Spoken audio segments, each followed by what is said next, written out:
Epístola aos Hebreus, capítulo 12, versículos 1 e 2.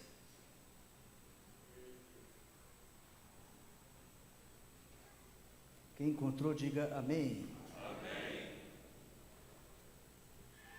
Portanto, nós também, porque estamos rodeados de uma tão grande nuvem de testemunhas, deixemos todo o embaraço e o pecado que tão de perto nos rodeia, e corramos com paciência a carreira que nos está proposta, olhando para Jesus, autor e consumador da fé, o qual pelo gozo que lhe estava proposto, suportou a cruz, desprezando a afronta, e assentou-se à destra do trono de Deus. E você diz amém? Amém. Meus queridos,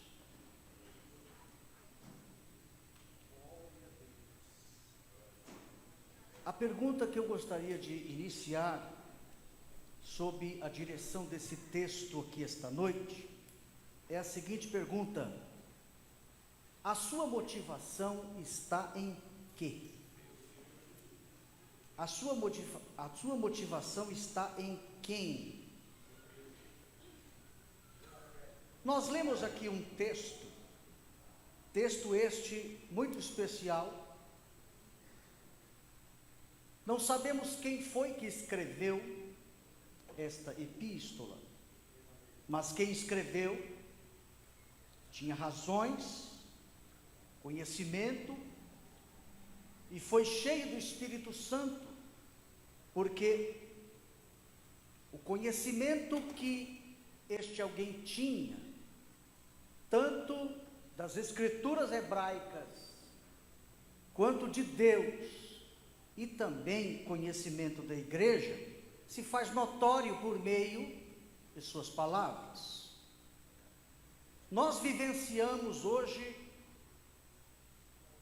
dias muito difíceis, dias estes de fake news, por exemplo, notícias falsas.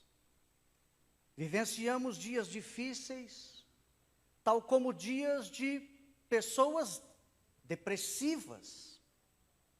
E por que não dizer que se existe uma palavra muito falada e muito utilizada no vocabulário português, hoje em dia, é a palavra preconceito. Hoje, nós vamos observar que por conta de tudo isso, existem muitas palestras motivacionais. Palestras estas que são criadas a todo instante para fazer com que o homem e a mulher se sinta feliz, se sinta melhor, seja diferente.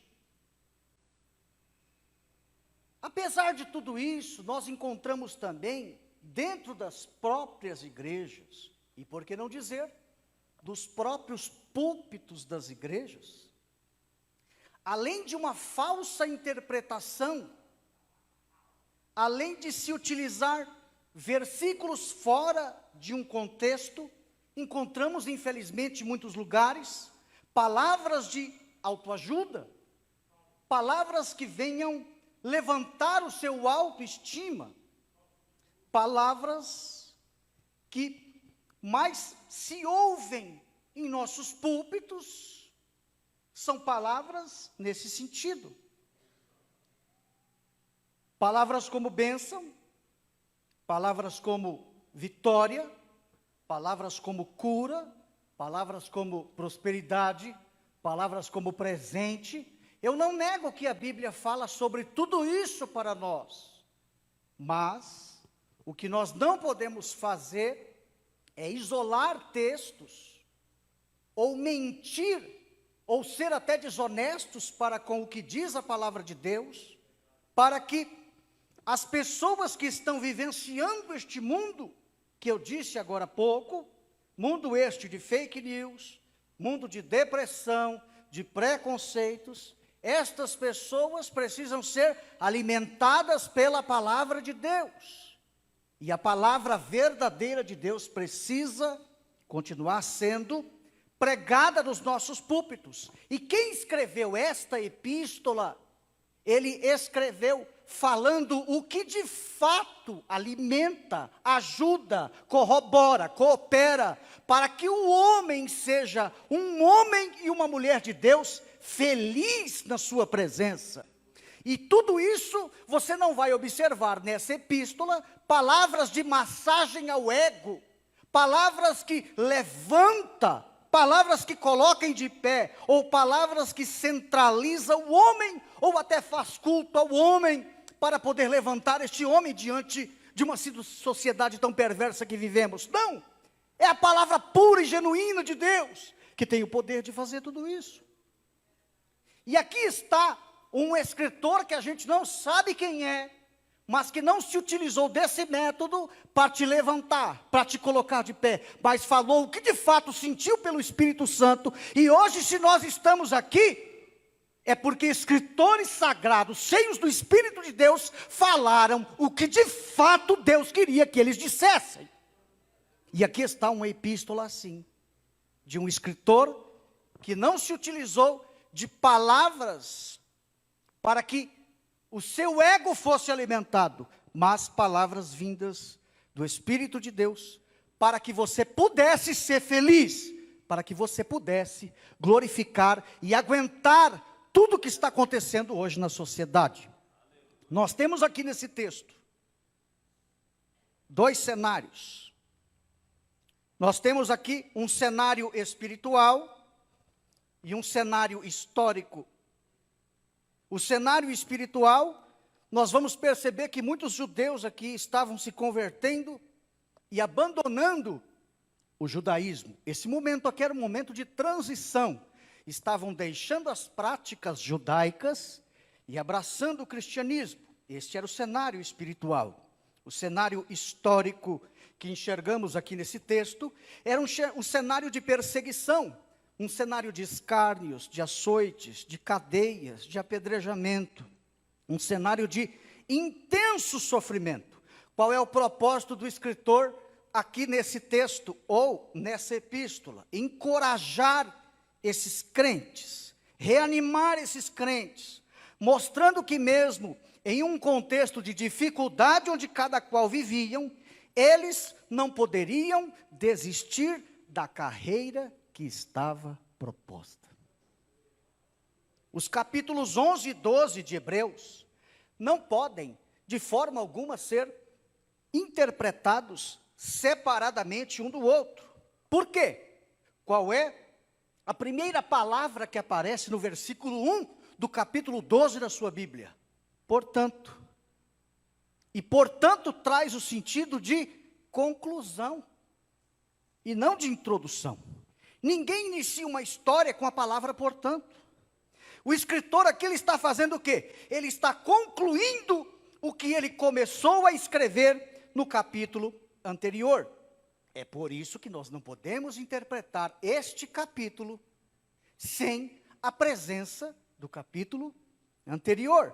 Porque se ele fala ou usa a expressão portanto, significa conclusão e não introdução. Ele está terminando de falar algo. E para a gente saber o que é esse algo, a gente precisa voltar ao capítulo anterior. Quem são as nuvens de testemunhas mencionadas no capítulo 12? Não são os ímpios, não são os que te perseguem, não são os demônios, não são os invejosos. A interpretação mais honesta das Escrituras é dizer que são os heróis da fé apresentados pelo escritor no capítulo anterior. O escritor, ele fala sobre 16 heróis, 16 nomes de personagens, e cada qual tiveram um grande testemunho diante do momento em que eles viveram para a sua época. Ele fala, por exemplo, de Abel, de Enoque, de Noé, de Abraão, de Isaac, de Jacó, de José, de Sara, de Moisés, de Raabe, de Gideão, de Baraque, Sansão, Jefité, Davi e Samuel. Para cada qual este escritor se refere, ele diz assim: olha, eu vou se utilizar do testemunho de cada um deles, para que se você estiver em um momento de angústia, de depressão, triste, angustiado, o testemunho de cada um deles vai te levantar, vai colocar você de pé, sem precisar amassagear o seu ego. E é isso que ele faz aqui. Ele começa Noé, falando de Noé.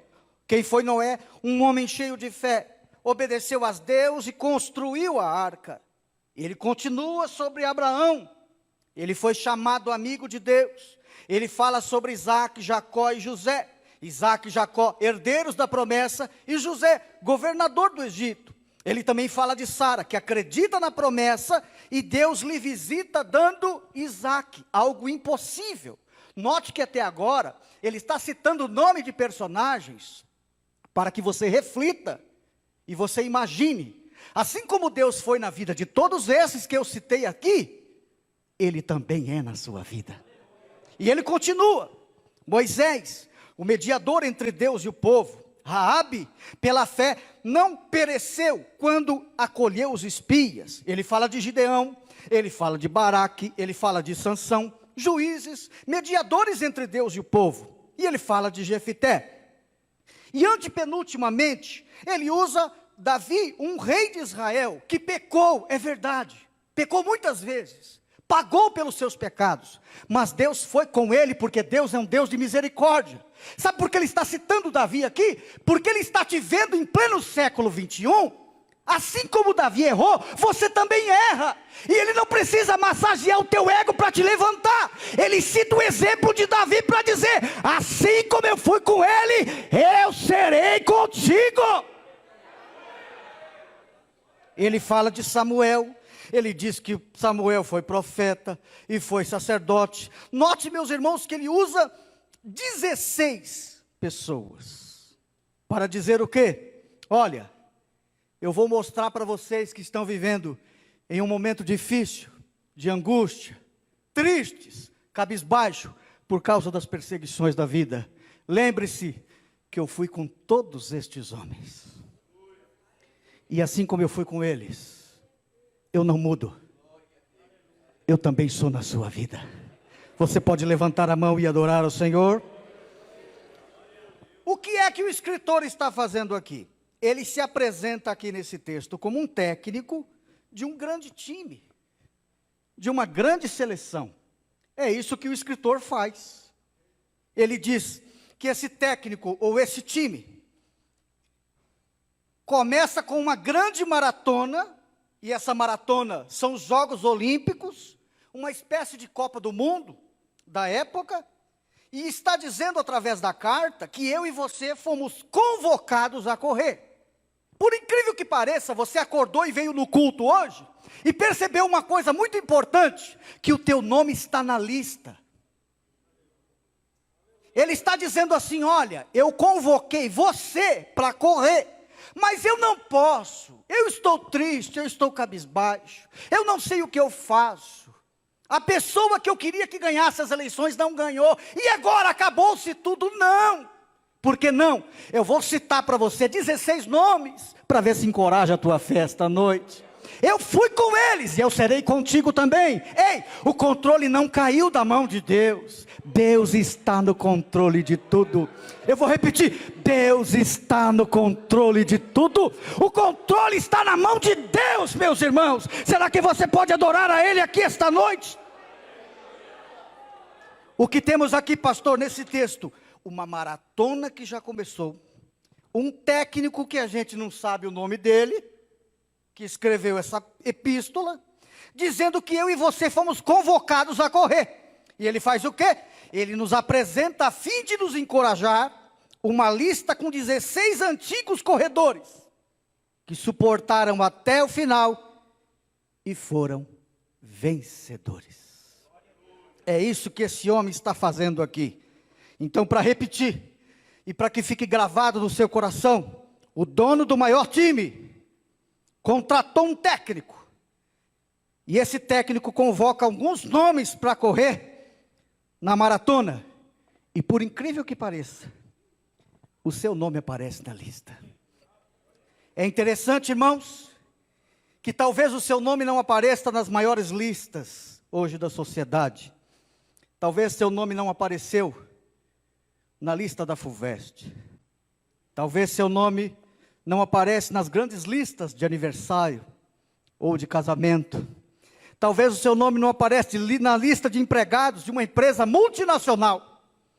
Talvez seu nome hoje não aparece na lista dos mais ricos, na lista dos mais famosos, na lista da chamada de uma escola. Você não conseguiu entrar, você recebeu uma péssima notícia por esses dias. Mas Ele está dizendo aqui esta noite, você foi convocado. O técnico que a gente não sabe o nome que escreveu, acredita em você. Escreveu com base no Espírito, convocando você, e dizendo que assim como Ele fez com outros, ou Ele foi com todos os outros, Ele será contigo. O escritor usa uma expressão muito interessante, ele diz assim, deixemos todo o embaraço. Vamos falar um pouquinho alto? 1, 2, 3. Isso, um pouquinho mais alto. Parece que vocês não jantaram, mas tudo bem, vai. Deixemos todo o embaraço. 1, 2, 3. Isso, essa palavra embaraço aqui, ela tem o sentido de peso. Essa palavra embaraço aqui tem o sentido de excesso de peso. Um maratonista sabe que milésimos de segundos podem determinar ou o seu sucesso ou o seu fracasso. O atleta que participa, por exemplo, de uma maratona, não pode ter nada que atrapalhe o seu desempenho. Por isso que há uma recomendação aqui, para que deixemos todo o embaraço. Os irmãos percebam que há uma recomendação para os corredores, para os atletas, que quando vai chegando, se aproximando o dia de eles participarem da maratona, eles precisam entrar num regime severo, eles precisam perder peso, eles precisam comer o que de fato devem comer, para que nada venha atrapalhar o seu desempenho. Então, o que pode ser traduzido por embaraço aqui? Amizades mundanas, por exemplo, na vida espiritual. Deus quer que você deixe de ter amizades com aquelas pessoas que não te ajudam você crescer na comunhão com Deus. Você precisa desfazer das amizades mundanas. Isso é uma espécie de embaraço que está atrapalhando o seu desempenho na corrida. Outro tipo de embaraço é o namoro, por exemplo, fora de tempo. Adolescentes, jovens, que desejam correr, que estão na pista, foram convocados por Deus, estão prestes a começar, não podem se embaraçar com esse tipo de coisa. Outra coisa muito importante é o tal do jugo desigual. Não se pode ter jugo desigual. Então, tudo isso são consideradas coisas como espécies de embaraço, peso, excesso de peso, que atrapalha o seu desempenho. É por isso que muitas pessoas contam as vitórias e você não conta. É por isso que todos a todo momento querem um microfone para contar o que aconteceu na tua vida e parece que nunca a oportunidade vem para você. Não é porque o pastor é ruim, é porque você não tem o que contar. Por quê? Alguma coisa está sendo embaraço para te atrapalhar no desempenho desta corrida. O escritor pede para deixarmos duas coisas na sequência do texto. Primeiro, o embaraço, que é o excesso de peso. Segundo, o pecado. O que significa o pecado? A corrida tem normas, regras e regulamentos. Toda corrida tem norma, regra e regulamento. O pecado é o quê? É a quebra da norma, é a quebra do regulamento. Ele está dizendo, deixemos todo o embaraço e também o pecado. Ou seja, não é para você apoiar, dar crédito, É para você deixar. Provérbios 28:13 diz: o que encobre as suas transgressões, nunca prosperará. Mas o que confessa e deixa, alcançará misericórdia. Ele está dizendo aqui, você precisa deixar o pecado. E o que é deixar o pecado? É começar a obedecer as normas, as regras e o regulamento que está escrito na palavra de Deus. O atleta que obedece regras, normas e regulamento, é um atleta que chega onde Deus quer que ele chegue. Sabe aonde é que Deus quer que você chegue? No topo.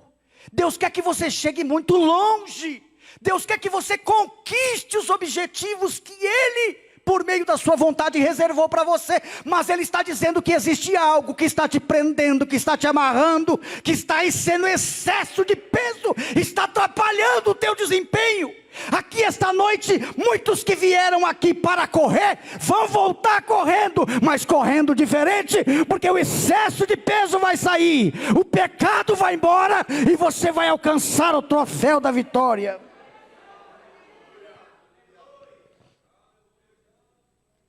Qual é a sua posição corporal na maratona? O que é que o escritor disse? Andemos, corramos. A ordem é correr. Correr na Bíblia, nem sempre, irmão, significa covardia. O desânimo, o abatimento, o escárnio, a decepção, tem conseguido afetar muitas pessoas na igreja. Hoje nunca se ouviu falar de tantos ex como tem por aí. Ex-cristão, ex-crente, ex-evangélicos. Mas Deus aqui esta noite quer te encorajar com esta palavra. Se você acha que tem motivos de sobra para não querer mais correr, participar, treinar, jogar, vestir a camisa, espiritualmente falando, cantar, pregar, tocar, ensaiar, orar, congregar, Deus está dizendo, se você não quer fazer mais nada disso, olhe para o nome dos 16 corredores, que também tiveram as dificuldades que você tem, e foram até o fim. Aí ele finaliza com uma coisa, irmãos, que é motivo de chorar. Ele diz assim: se mesmo depois de 16 nomes citados, a história de cada um deles não te trouxer ânimo, encorajamento, vontade de recomeçar, não teve uma carga nova, não teve força, se esses 16 não foram capazes de te trazer entusiasmo, o técnico de nome desconhecido apresenta o último nome da lista. Vamos ficar em pé. E sabe quem é este nome? Meu Deus do céu, irmãos.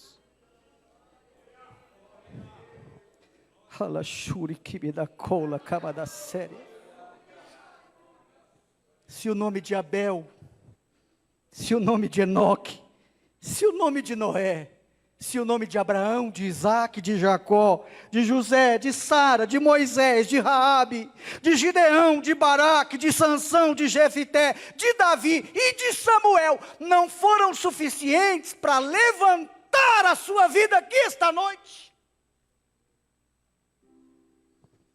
Ele te dá o 17º nome. Repita comigo, olhando. Bem forte, olhando. Um pouco mais forte, olhando. Para Jesus. Vamos ver o que o escritor diz no versículo 2.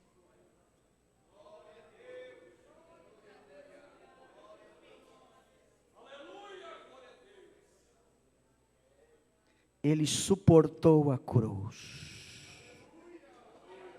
Ele desprezou a afronta. E ele se assentou à destra de Deus.